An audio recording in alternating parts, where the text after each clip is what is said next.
I walked into my father's family reunion soaking wet, shivering. While my husband sat there eating a steak, he didn't even look up. But when my father asked a simple question about my birthday gift, everything changed. My husband smirked and gave an answer that made the whole room freeze. He thought he was the king of the world, but he had no idea that my father had just pressed a button that would ruin his entire life in less than an hour. Let me tell you how it all started. My name is Chloe. I've always been a simple girl, even though my father, Arthur, is one of the most successful businessmen in the state. I never liked showing off. I worked a normal job. I drove a normal car. I married a guy who I thought loved me for me, not my family's money. His name was Derek. When we first met, Derek was sweet, charming, and kind of humble. But after 3 years of marriage, let's just say things were different. Derek had changed. He got used to the soft life. He got a management job at my dad's company, a job he wasn't really qualified for, and suddenly, he was walking around like he owned the place. And then there was his mother, Brenda. If you looked up nightmare mother-in-law in the dictionary, you'd see Brenda's face. She was obsessed with appearances. She treated me like I was her personal ATM. And Derek let her do it. I kept my mouth shut to keep the peace. I told myself, Chloe, just be a good wife. It'll get better. But I had no idea what was coming. It was a Sunday afternoon, the monthly King family reunion. Now, you have to understand, my dad's estate is huge. It's this massive mansion with a gravel driveway that looks like a car dealership for billionaires. There were Range Rovers, Porsches, vintage convertibles. All my uncles and cousins were there, laughing, smelling the barbecue smoke, having a great time. But inside the main dining hall, there was one empty chair. Mine. Derek was already there. He had arrived 2 hours early. Without me, he was sitting at the head table, right next to my dad's empty seat, acting like he was the prince of the family. He was wearing a silk shirt that cost more than my first car. He had a gold watch on that I bought him for our anniversary. He was laughing loud, slapping his knee, trying way too hard to fit in with my wealthy cousins. He was eating a Wagyu steak like he hadn't eaten in days, chewing with his mouth open, just totally relaxed. He didn't check his phone to see where I was. He didn't care. Outside the gates, a dark blue Uber pulled up. It was raining, and I don't mean a sprinkle, I mean a storm. The sky was black, and the rain was coming down in sheets. The Uber driver stopped at the gate because he didn't have the security code. "I can't go in, miss," he said. "You've got to get out here." I sighed. My card reader wasn't working on his phone, so I had to dig through my purse for cash. I handed him a 20, stepped out, and instantly got soaked. My pastel dress ruined. My hair a disaster. I had to run almost a quarter-mile up the driveway to the front door. I splashing through puddles in my heels. I felt humiliatingly small. Here I was, the daughter of the owner of this estate, running in the rain like a stray cat, while my husband was inside enjoying the air conditioning. I finally reached the massive oak front doors. I was out of breath. My mascara was probably running. I took a deep breath, wiped the rain off my face, and pushed the doors open.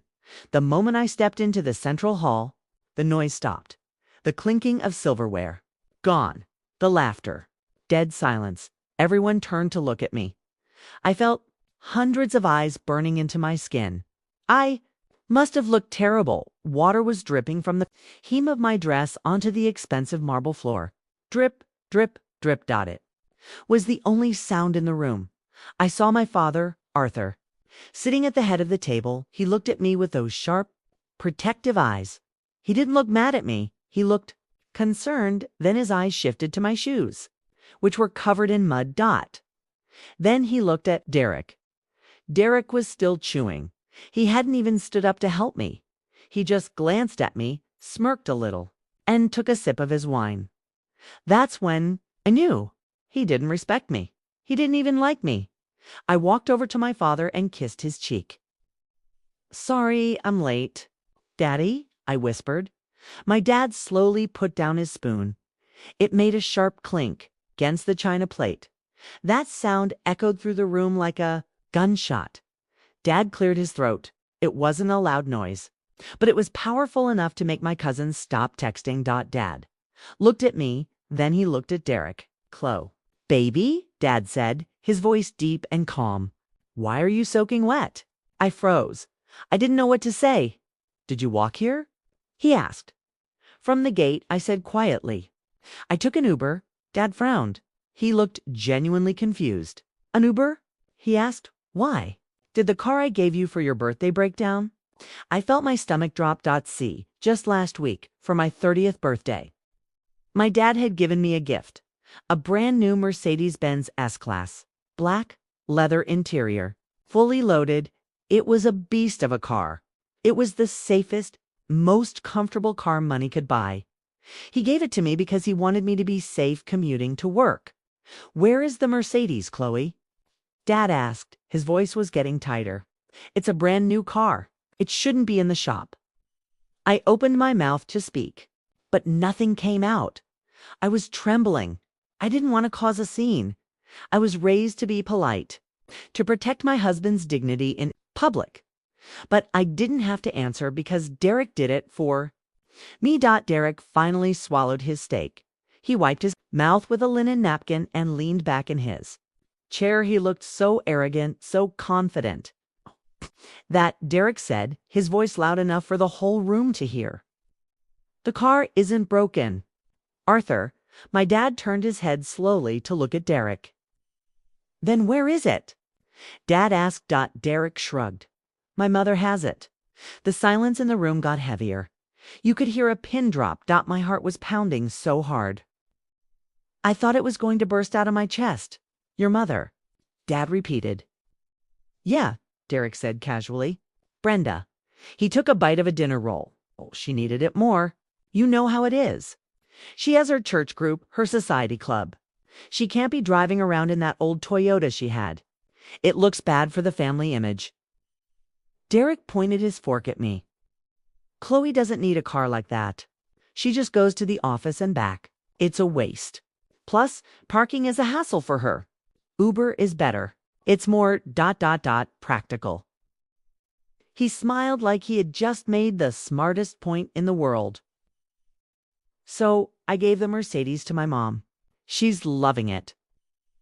I closed my eyes. I wanted the floor to open up and swallow me whole. I wasn't embarrassed that I took an Uber. I was embarrassed that I was married to a man who thought this was okay. He took a gift, a personal gift from my father to mine, gave it to his mother because he wanted to show off, and he thought my dad would be fine with it. My aunts were whispering, "Did he really just say that?" The audacity, ... He took Chloe's car. But here's where things got weird. I expected my dad to explode. Arthur King is a tough man.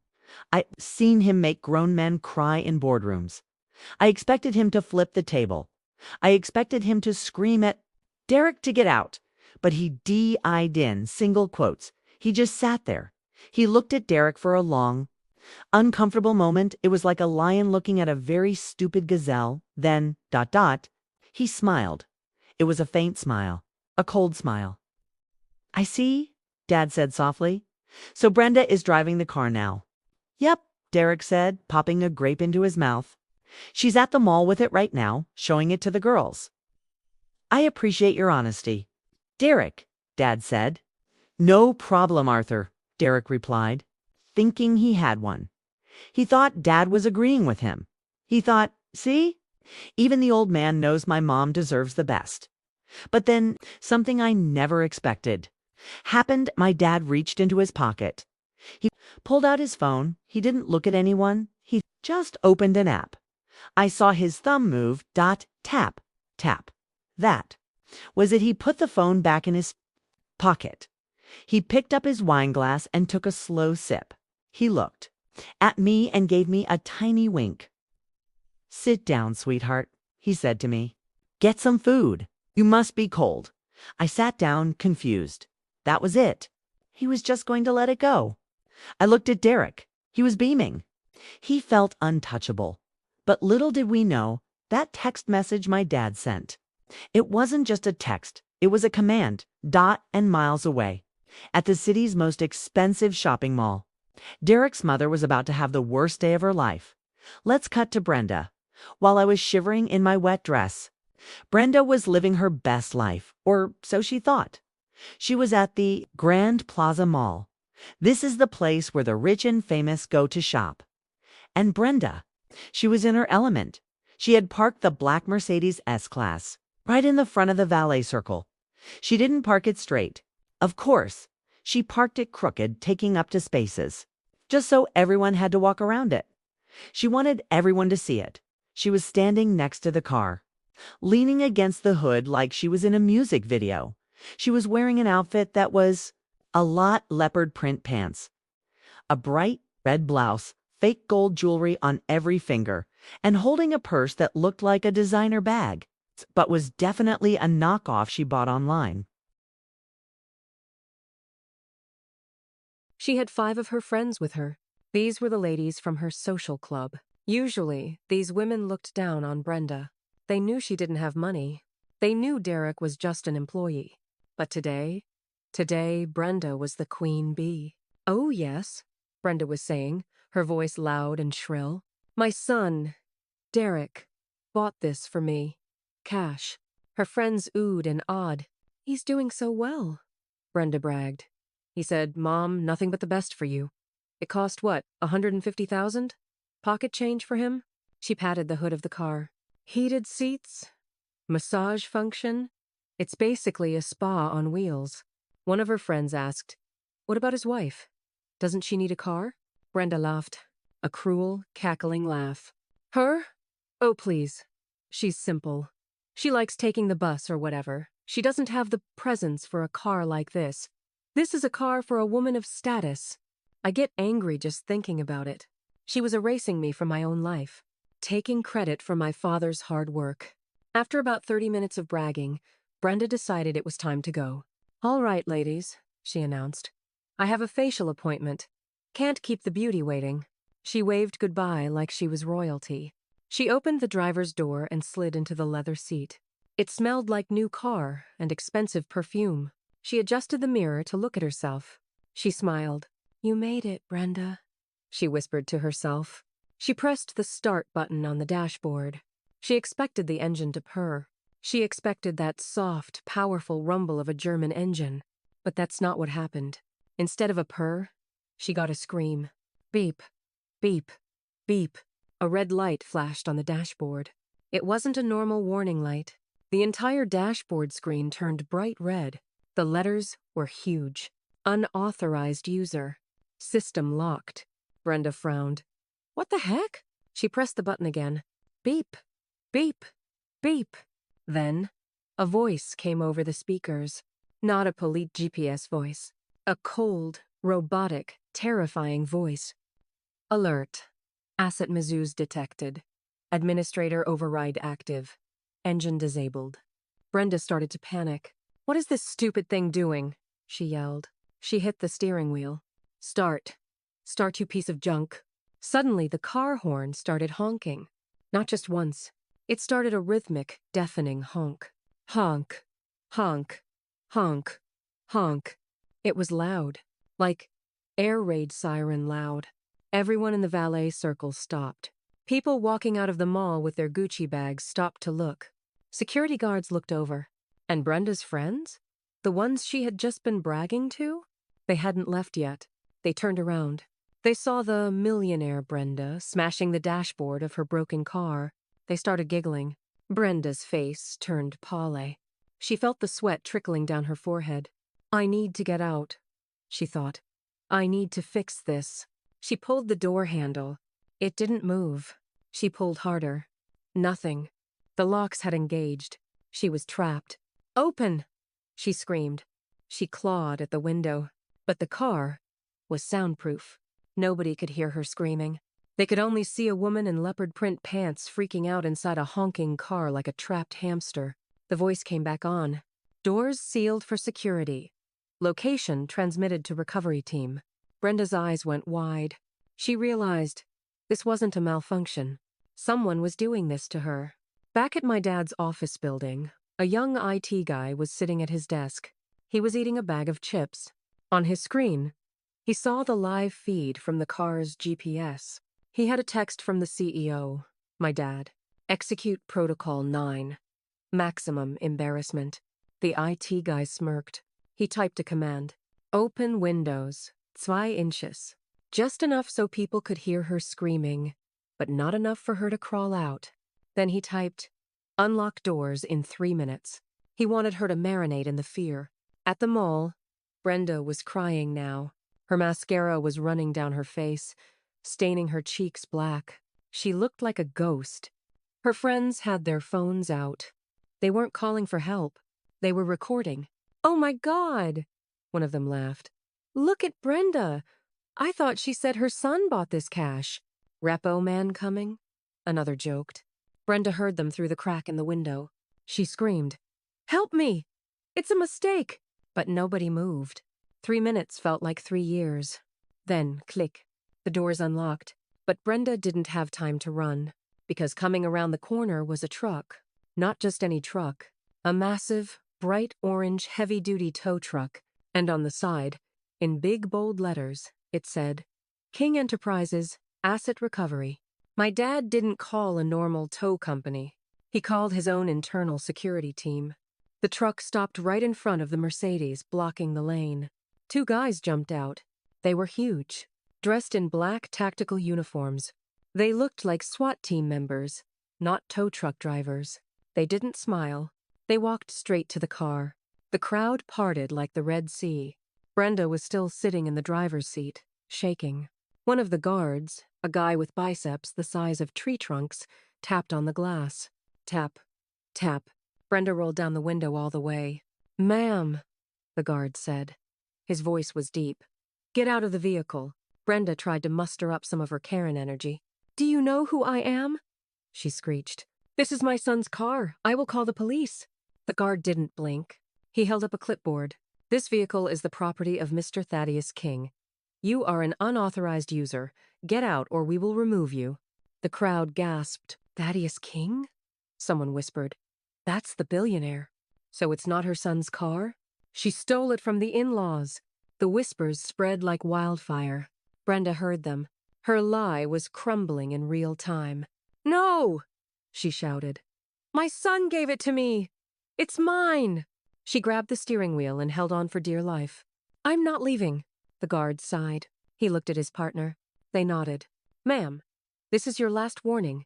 Brenda spit at him. That was a mistake. The guard reached in, unbuckled her seatbelt in one smooth motion, and grabbed her arm. He didn't hurt her, but he was firm. He pulled her out of the car like she was a rag doll. Brenda was kicking her legs in the air. Let me go. Thieves, help. Her fake designer purse fell out onto the pavement. It spilled open.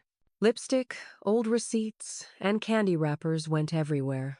It looked trashy. They set her down on the sidewalk.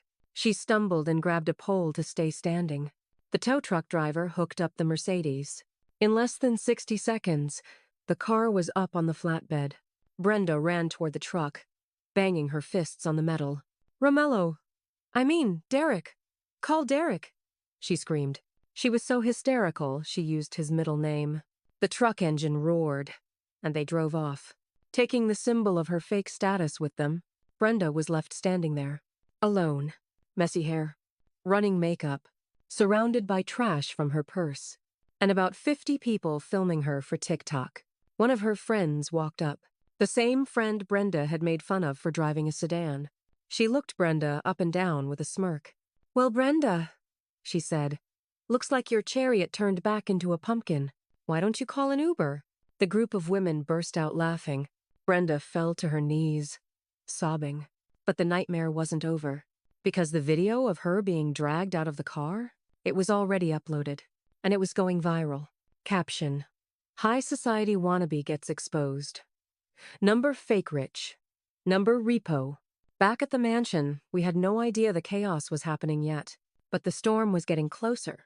I was sitting at the table, picking at a salad. Derek was still eating dessert. He let out a burp. He didn't excuse himself. He looked at me and said, You look like a drowned rat, Chloe. Go dry off in the bathroom or something. You're embarrassing me. I looked at him. I felt tears prick my eyes. How could I have married this man? Just then, Derek's phone started buzzing on the table. It was loud. It vibrated against the wood. Bzz, bzz. The screen lit up. Caller ID. Mum. Derek smiled. Ah, he said to the table. That must be Brenda calling to thank me again for the car. He picked up the phone. He put it on speaker because he wanted everyone to hear how much his mother loved him. He wanted to rub it in my face one more time. Hey, Ma, Derek said cheerfully. How's the ride? Smooth, right? We all leaned in, but we didn't hear a happy thank you. We heard a scream that sounded like a banshee being murdered. Derek, they took it! They took the car! Brenda was sobbing so hard she could barely speak. Derek's smile vanished. What? Who took it? Some goons. Security guards. They dragged me out in front of everyone, Derek. I'm on the street. They said it belongs to Arthur. Derek turned pale. He looked up at my dad. Dad was calmly drinking his coffee. Everyone is laughing at me, Brenda shrieked. Fix this. Tell your wife to fix this. Derek's shock turned into rage. He hung up the phone. He slammed it onto the table. He stood up so fast his chair fell backward with a loud crash. His face was red. Veins were popping out of his neck. He pointed a finger right at my face. You! He screamed. You did this. The whole room gasped. Nobody screamed at Chloe King in her father's house. You couldn't handle my mother being happy, could you? Derek yelled. You jealous, petty little. He was about to say a word he couldn't take back. You called the cops on my mom? Over a car? Are you insane? He was shaking. Give it back. Call them right now and tell them to bring it back. I sat there, stunned. I hadn't done anything. I looked at my dad. Dad stood up. He didn't rush. He buttoned his suit jacket. He walked around the table, his footsteps heavy and deliberate. He stopped right in front of Derek. Dad is 6'2". Derek is 5'10". Dad looked down at him. He didn't yell. He spoke in a voice that was terrifyingly quiet. She didn't call anyone, Derek, Dad said. I did. Derek froze. What? He stammered. But why? I told you she needed it. And I told you, Dad said, his eyes cold as ice, that the car was a gift for my daughter, not for your mother. It's just a car, Arthur, Derek shouted, trying to regain control. Don't be so stingy. My mom is stranded. Dad smiled that scary smile again. Oh, don't worry about the car, son. The car is safe. It's back in company possession. But we do have another problem. Derek blinked. What? Dad took a step closer. You see, that car is a company asset. Misusing company assets is a serious violation of your employment contract. Derek laughed nervously. Come on, Arthur. We're family. You're not going to quote the handbook to me. Dad reached out his hand. Keys, Dad said. What? The keys to the company sedan you drove here. The one you used to get to work. Give them to me. Derek stepped back. I need that car to get home. Not anymore, Dad said. Because, as of 5 minutes ago, Dad checked his watch. You no longer work for me. Derek's jaw dropped. You're firing me? Fired. Terminated. Blacklisted, Dad said calmly. For gross misconduct and theft. Theft? Derek squeaked. Taking a $100,000 car without permission is theft, Derek. Dad wiggled his fingers. Keys. Now. Derek looked around the room.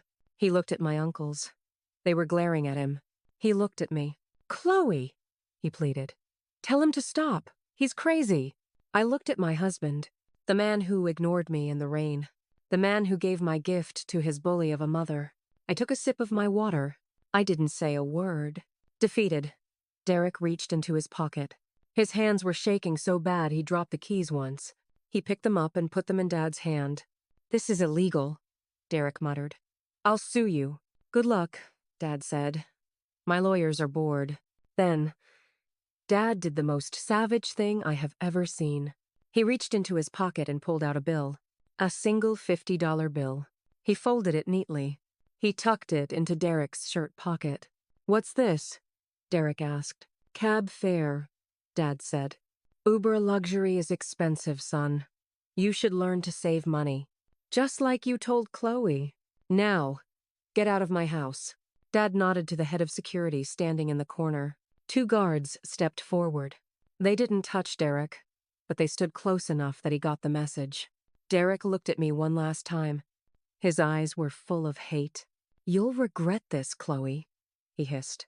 "You're nothing without me." Then he turned and walked out.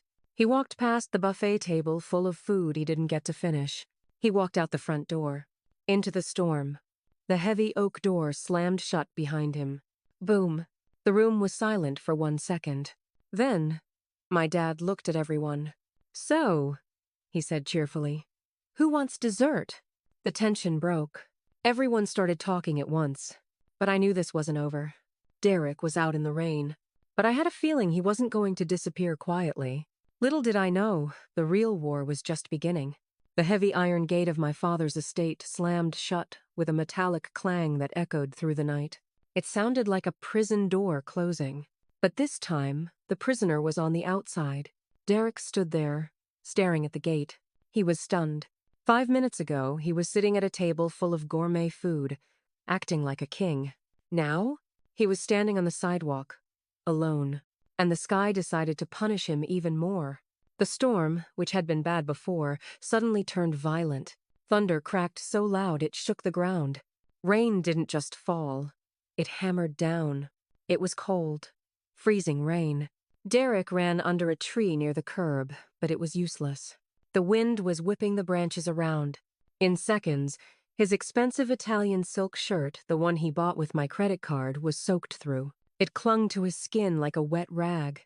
His hair, which he spent 20 minutes styling with expensive gel, was plastered to his forehead. He was shivering, violently, but more than the cold, he felt the rage. He pulled his phone out of his pocket. His hands were wet and slippery. He tried to unlock the screen, wiping it on his soaked pants, but his pants were just as wet. "Come on!" he cursed. "Come on!" He finally got the Uber app open. He saw the little car icon. He needed a ride. He needed to get out of here before one of the neighbors saw him standing there like a drowned rat. He tapped Request Ride. The app loaded for a second. Then, a message popped up. Pickup unavailable. Restricted zone. Private estate. Security clearance required for entry. Derek stared at the phone. "No," he whispered. "No, no, no." See, my dad's estate is in a super secure gated community. Uber drivers can't just drive in. Unless the homeowner, my dad, sends a digital pass to the gate security, no car gets through. And my dad? He definitely wasn't sending a pass. Derek tried calling the security booth. Ring. Ring. Ring. "Hello, security," a voice said. "Hey, this is Derek. Open the gate for my Uber." There was a pause. "I'm sorry, sir," the guard said, his voice completely flat. "We have instructions to block all guest access for your name." "I'm not a guest, I'm family!" Derek screamed. "Not according to the list, sir. Please step away from the perimeter." Click. They hung up. Derek stood there, holding the dead phone. He realized the truth. He was stranded. The main public road was 1.5 miles away. 1.5 miles. In a storm. In dress shoes. Derek looked down at his shoes. Hand-stitched leather loafers. $400. He looked at the long, dark road ahead. He had no choice. He started walking. Every step was torture. Squish, squish, squish. His shoes filled with water instantly. He stepped in mud puddles. He slipped on wet leaves. The wind blew rain right into his eyes, blinding him. He was freezing to the bone. He kept muttering to himself. "She'll pay for this. Chloe will pay for this. Arthur is a senile old man. They can't treat me like this." He was fueling himself with anger. He truly believed he was the victim. He didn't think about how he gave my car away. He didn't think about how he humiliated me. He only thought about his wet socks. He had been walking for about 20 minutes when he saw lights. Bright LED headlights cutting through the rain behind him. Derek stopped. His heart jumped. They came back, he thought. It's Arthur. He felt bad. Or Chloe. Chloe made him send the driver. He fixed his hair as best as he could. He wiped the water off his face. He put on a pitiful, sad face. He wanted to look like a victim so they would open the door and let him in. The car got closer. It slowed down. Derek stepped to the edge of the curb, waving his hand. "Over here!" he yelled over the wind. The car pulled up right next to him. It was a massive white SUV, brand new. It sat high off the ground, gleaming in the rain. The window tint was dark, but not too dark. Because the glass had a special water-repellent coating, the rain beat it off it instantly. Derek could see inside, and what he saw made his blood turn to ice. Driving the car was my dad, Arthur King. He was driving with one hand on the wheel, totally relaxed. He looked dry, warm, comfortable. There was soft classical music playing inside. And in the passenger seat was me. I had changed out of my wet dress. I was wearing a cozy sweater. I was holding a thermos of hot tea. I looked peaceful. Derek stared at me. He was practically begging me with his eyes. "Look at me, Chloe. Look at your husband. I'm suffering." He expected me to turn. He expected me to cry. He expected me to grab my dad's arm and scream, "Stop! Let him in!" But I didn't. I stared straight ahead. I didn't even turn my head 1 inch. It wasn't that I was angry. It was worse. I was indifferent. To me, he was just a fire hydrant or a mailbox on the side of the road. He didn't exist. That moment broke him more than the firing, because he realized he had lost his power over me. The car didn't stop. It kept rolling, slowly, and then it hit a pothole. A deep, muddy pothole right next to where Derek was standing. A splash. A wave of brown, gritty mud flew up. It hit Derek right in the chest. It covered his face. It got in his mouth. He sputtered, wiping mud out of his eyes. He watched the red taillights of the SUV fade into the distance. He stood there, covered in mud, shivering, defeated. And for the first time, he felt small. It took him another hour to get home. Derek and I didn't live in the mansion. We lived in a luxury apartment downtown. Or, I should say, I paid for a luxury apartment downtown. Derek finally stumbled through the front door. He was dripping water all over the hardwood floor. He was shaking uncontrollably. His lips were blue. He slammed the door shut and leaned against it, closing his eyes. "I'm home," he croaked. He expected silence, or maybe a warm towel. But instead, he walked into a war zone. The living room was a disaster. Cushions were thrown everywhere. And sitting on the sofa, curled up in a ball, was his mother, Brenda. She looked even worse than he did. Her hair was a rat's nest. Her makeup was smeared all over her face like a clown. She was still wearing her leopard print pants, but they were stained and wrinkled. When she saw Derek, she didn't ask if he was okay. She didn't rush to hug him. She jumped up like a spring. Her eyes were wild. "You!" she screamed. She pointed a finger at him. "Where have you been? Look at me. Look what happened to me." Derek dropped his briefcase on the floor. "Mom, I just walked 2 miles in a storm." "I don't care," Brenda shrieked. "They dragged me. Physically dragged me out of the car like a criminal. Everyone saw. My friends saw. It's on the internet, Derek." She pulled up her phone and shoved it in his face. "Look, 1 million views. They are calling me the repo queen." She threw the phone onto the couch. "This is your fault. You said you handled it. You said the car was mine. How could you let your wife do this to me?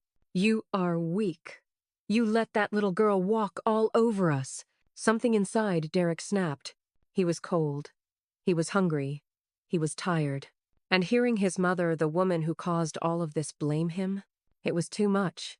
For the first time in his life, he yelled back. "Shut up!" Derek roared. Brenda froze. Her mouth hung open. "My fault?" Derek laughed, a crazy, hysterical laugh. "You couldn't keep your mouth shut, could you? You had to brag. You had to tell everyone I bought it cash. You had to insult Chloe to her face. Because of you, I got fired." Brenda blinked. "What?" she whispered.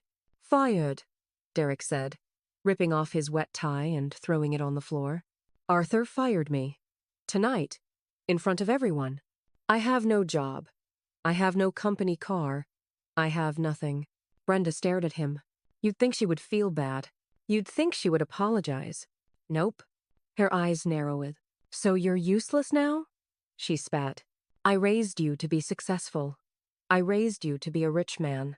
And you let one little argument ruin it. What are we going to do, Derek? I'm hungry. I haven't eaten since lunch. Derek rubbed his temples. His head was pounding. He realized arguing with her was like arguing with a wall. Fine, he muttered. I'm hungry too. I'll order food. We need to eat. He sat down on the wet sofa, ruining the fabric, but he didn't care. He pulled out his phone again. He opened a food delivery app. He just wanted comfort food.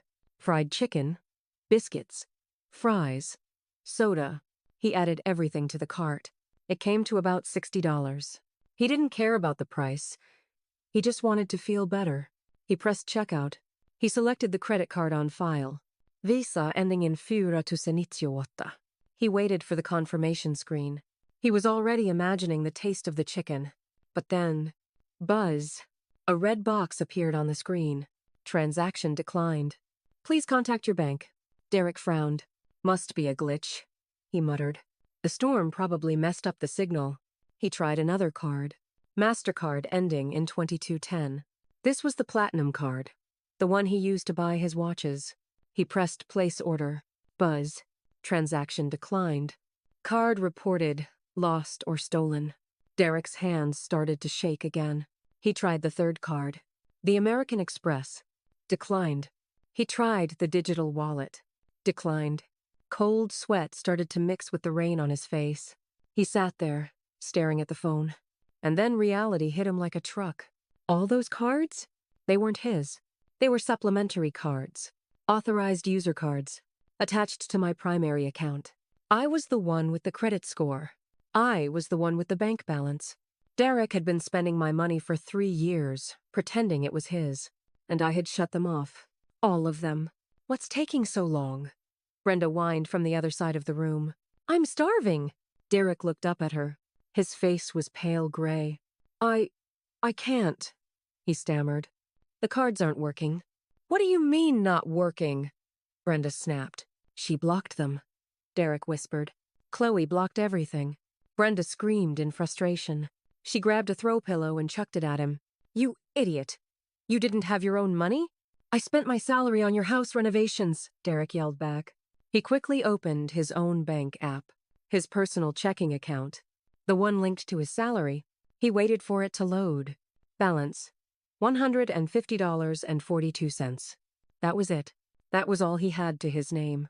And since he just got fired, that was the last money he would see for a long time. We have $100, Derek said, his voice hollow. That's it. I'm not eating garbage, Brenda yelled. I want sushi. But before she could finish her sentence, beep, beep, beep.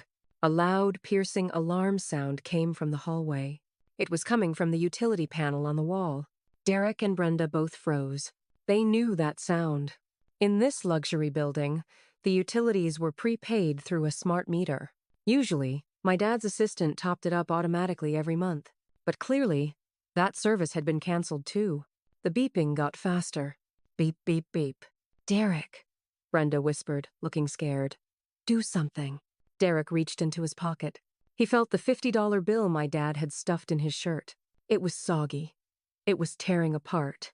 He stood up to run to the meter, but he was too late. Click. The sound was loud and final. Instantly, the apartment went black. Pitch black. The lights died. The humming of the refrigerator stopped. The central air conditioning, which was the only thing drying their wet clothes, shut down. Silence. Absolute darkness. Outside, a flash of lightning illuminated the room for a split second. It looked like a haunted house. Then, thunder shook the windows. Brenda started crying again. Like a child. I'm scared of the dark, she wailed. Derek slumped back onto the sofa in the darkness. His stomach growled. It was a painful, twisting hunger. He sat there, shivering, wet, hungry, and broke. For the first time in years, he realized what he really was without me. Nothing. The night was long and miserable. Without AC, the apartment got stuffy and humid. But because they were wet, they were freezing. They didn't have blankets because the laundry service hadn't returned them yet. So they slept on the couch, shivering, back to back, hating each other. When the sun finally came up, it didn't bring hope. It brought a headache. Derek woke up stiff. His neck hurt. His back hurt. He smelled bad, like wet dog and stale sweat. He stumbled to the bathroom to wash his face. He turned the faucet handle. Hiss. Nothing came out. The water pump was electric. No electricity. No water. Perfect, Derek muttered. He had to wash his face with the leftover water in the toilet tank. It was humiliating. He looked in the mirror. He looked terrible. His eyes were red. He had stubble. He looked 10 years older. But his ego? His ego was still alive. He convinced himself that yesterday was just a nightmare. He told himself, Arthur was just mad. He'll calm down. He needs me. I'm the best manager in that division.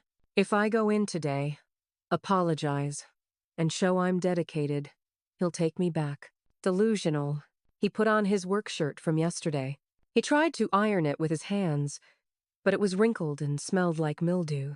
He put on his mud-stained pants because he had no clean ones. He grabbed his briefcase. I'm going to work, he told Brenda, who was still asleep on the floor. She just groaned. Derek walked out of the building. Usually, he would hop into his company car, but the parking spot was empty. He walked to the main road. He had to take the bus.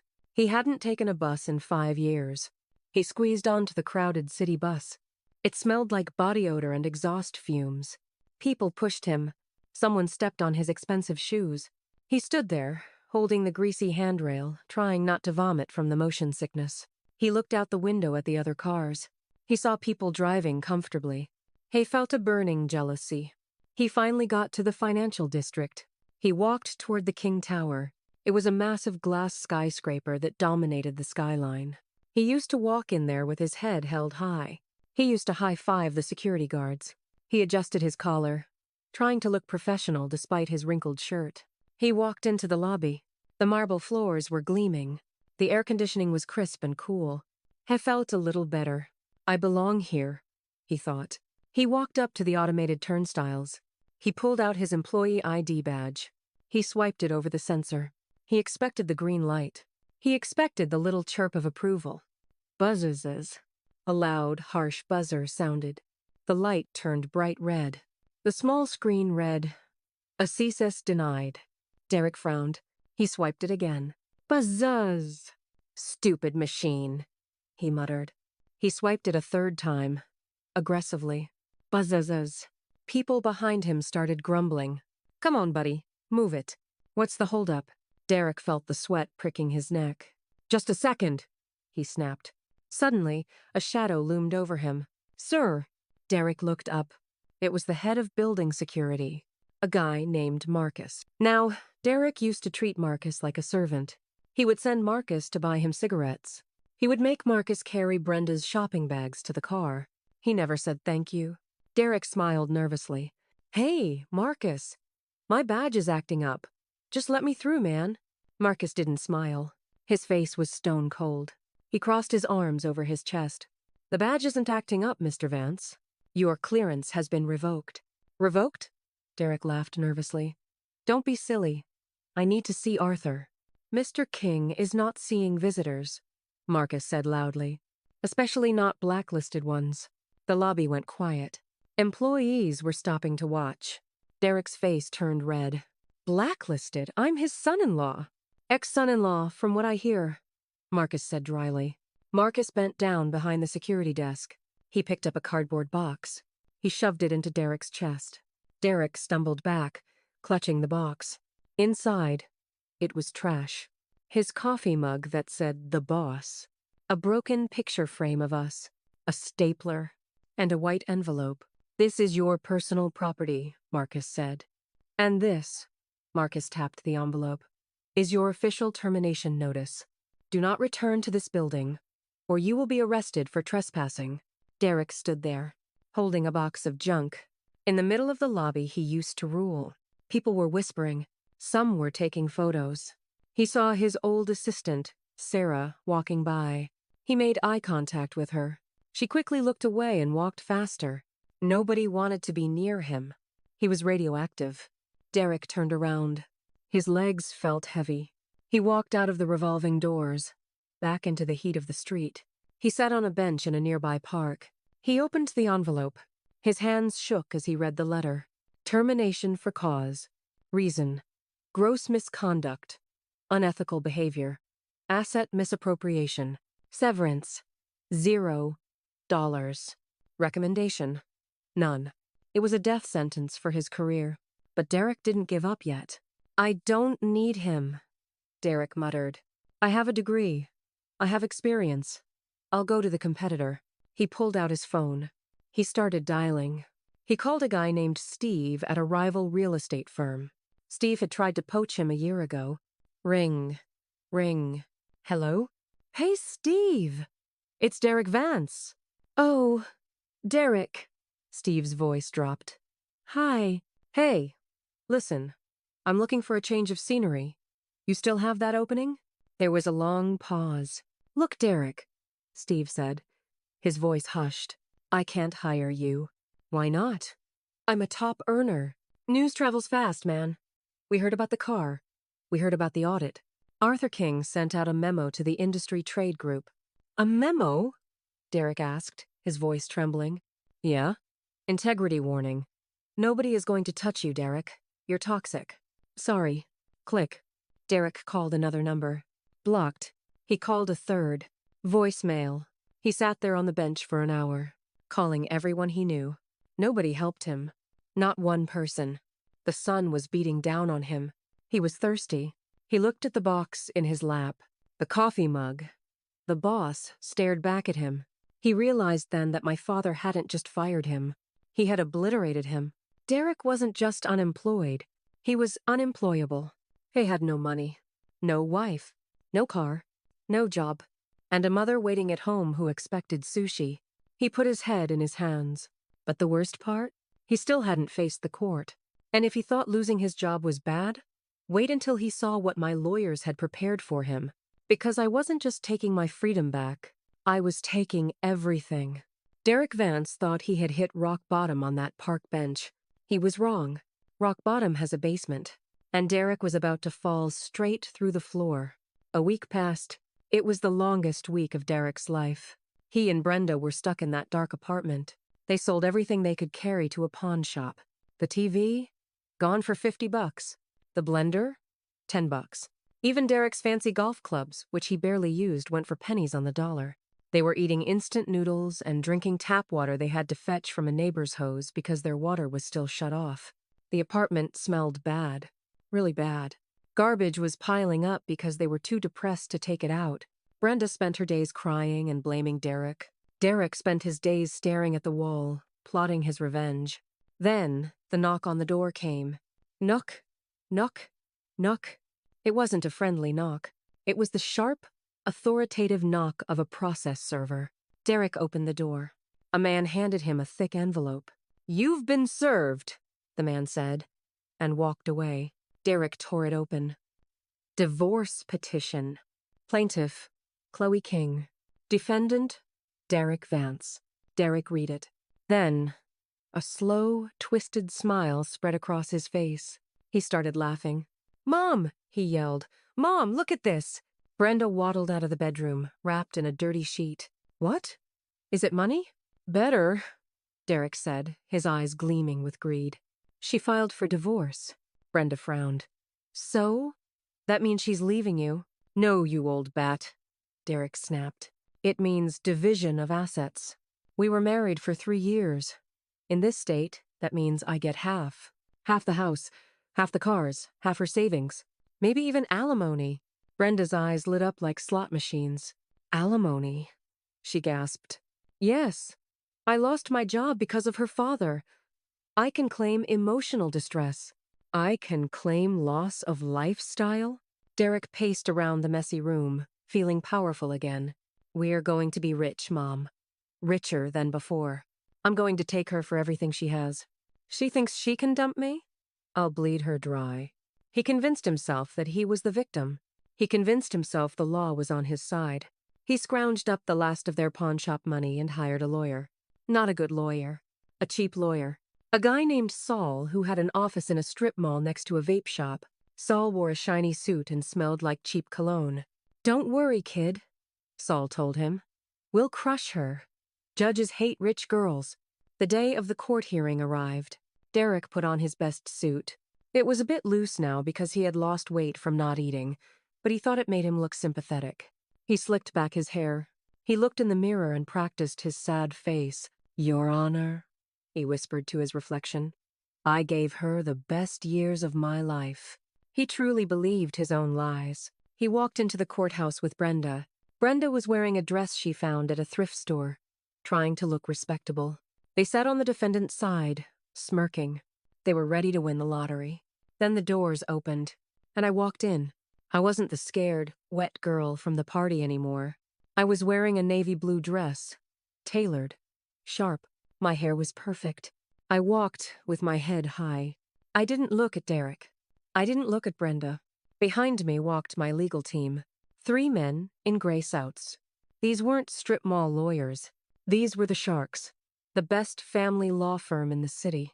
They carried leather briefcases that looked heavy, and they were heavy, full of evidence. The judge banged the gavel. In the matter of King versus Vance, the judge announced. Derek's lawyer, Saul, stood up. He started his speech. It was pathetic. Your Honor, Saul said, waving his hands. My client is a victim. He was fired unjustly by the plaintiff's father. He has been left destitute. He contributed to the household. He managed the finances. We demand 50% of all marital assets, plus $2 million in damages for pain and suffering. Derek wiped a fake tear from his eye. Brenda nodded vigorously from the gallery. They thought they nailed it. Then my lead lawyer stood up. His name was Mr. Sterling. He didn't wave his hands. He didn't raise his voice. He simply adjusted his glasses and looked at the judge. Your Honor, Sterling said calmly, we would like to present Exhibit A. He opened a box. A big box. He pulled out a stack of papers as thick as a phone book. What is this? The judge asked. This, Sterling said, is a forensic audit of the household finances for the last 3 years. Derek stopped fake crying. He looked at the stack of papers. He felt a knot form in his stomach. The defendant claims he contributed to the household, Sterling continued. But according to bank records, every single paycheck Mr. Vance earned was transferred immediately to a private account. An account used exclusively for online gambling and luxury goods. The judge frowned. Sterling picked up another paper. Furthermore, the defendant claims he managed the finances. What he actually did was open 5 supplementary credit cards in my client's name. Without her explicit knowledge of the magnitude of spending, let's look at the expenses, shall we? Sterling started reading the list, and it was embarrassing. Item 1, 12 designer handbags. Total cost, $45,000, delivered to the address of Miss Brenda Vance. The courtroom turned to look at Brenda. Brenda shrank in her seat. Item 2, first-class trip to Bali. Passenger, Brenda Vance. Item 3, cosmetic surgery, facelift and liposuction. Patient, Brenda Vance. Item 4, home renovation materials for a property solely owned by Brenda Vance. Sterling paused for effect. The total amount of unauthorized spending on Miss Brenda Vance comes to. He checked the paper. $312,000. The judge's eyes went wide. 300,000? The judge repeated. Yes, Your Honor, Sterling said. Mr. Vance didn't contribute to the marriage. He looted it. He treated my client like a piggy bank for his mother. Derek's lawyer tried to object. Objection. They were gifts. I stood up. My hands were shaking, but my voice was steady. I never authorized those gifts, I said clearly. I thought he was buying groceries and paying bills. He lied to me. The judge looked at Derek. It was a look of pure disgust.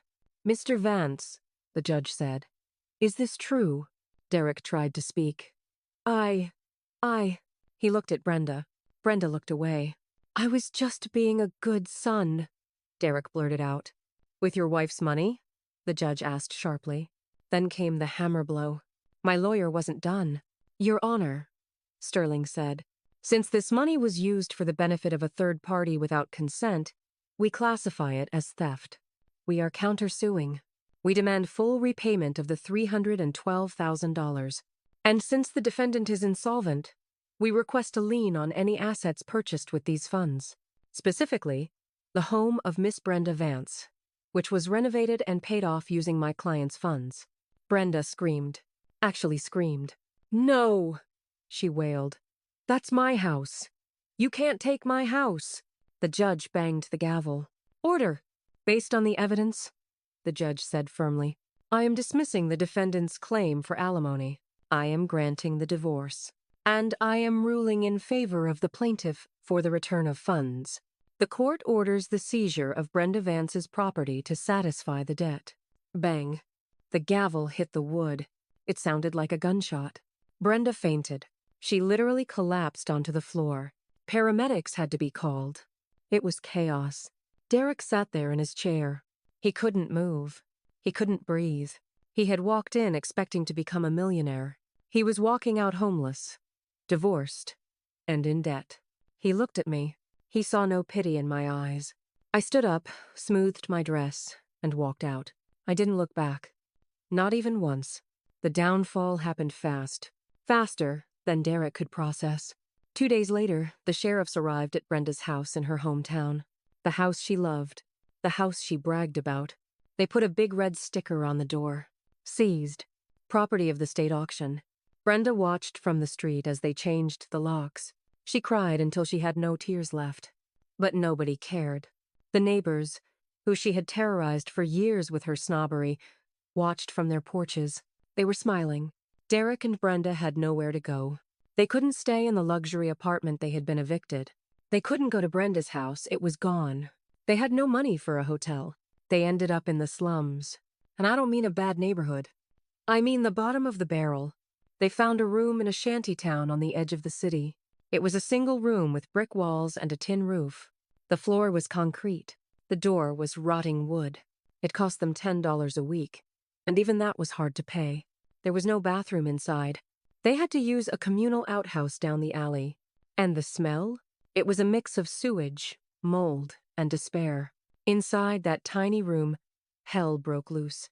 Brenda, the woman who used to get $500 facials, was now sleeping on a straw mat on the floor. Her skin turned gray and leathery. Her hair fell out from stress. She looked like a witch, and she was mean. "This is your fault," she would scream at Derek every night. "You stupid boy, you lost everything. I should have had a daughter. A daughter would have taken care of me." Derek couldn't take it anymore. The good son vanished. He hated her. He looked at her and saw the reason for his ruin. "Shut up, old hag," he would yell back. "You got greedy. You wanted the car. You wanted the bags. If you had just been humble, we would still be in the penthouse." They fought like wild animals, throwing plastic cups at each other, screaming until their throats bled. The neighbors would bang on the walls. "Shut up in there or we'll beat you up." To survive, they had to work. And not office jobs. Brenda had to become a washerwoman. She went door to door, begging neighbors to let her wash their clothes by hand for pennies. Her hands, once manicured, became cracked and bleeding from cheap detergent. She scrubbed dirty underwear of factory workers. She cried while she did it. "I am a lady of society," she would whisper to herself. But nobody listened. To them, she was just the crazy old lady who washed clothes. And Derek, the man with the MBA, the man who wore Italian suits, he got a job at the Central Produce Market. A porter, a human mule. His job was to carry 100-pound sacks of onions and potatoes from trucks to stalls. His shift started at 3 a.m. He had to walk barefoot in the mud because his shoes had fallen apart. His back was constantly in agony. His spine felt like it was going to snap. He was surrounded by rough men who didn't care about his degree. If he moved too slow, they kicked him. "Move it, pretty boy." He would fall into the mud, scramble up, and keep carrying the sacks. He earned barely enough to buy bread. Every day he would look at his dirty, calloused hands and remember the gold watch he used to wear. The watch he pawned for a week's worth of food. A year passed like this, a year of misery, a year of mud, a year of regret. Derek lost his hair. He looked 50 years old. His spirit was broken, but fate wasn't done with him yet. Fate had one last lesson to teach him. It was a Tuesday afternoon. 5 years later, The sun was shining on the rich part of the city. Inside a French restaurant called La Lumière, the air smelled of vanilla and expensive coffee. I sat at a window table. I looked different, happy, truly happy. I was launching my 5th boutique store that day. I had rebuilt my life. My business was booming. I wasn't just Arthur King's daughter anymore. I was Chloe King, the CEO. My dad was sitting across from me. He was eating a croissant, smiling. "I'm proud of you, sweetheart," he said. "You built this on your own?" "Thanks, Dad." I smiled. I learned from the best. We clinked our coffee cups. It was a perfect moment. Then I looked out the window.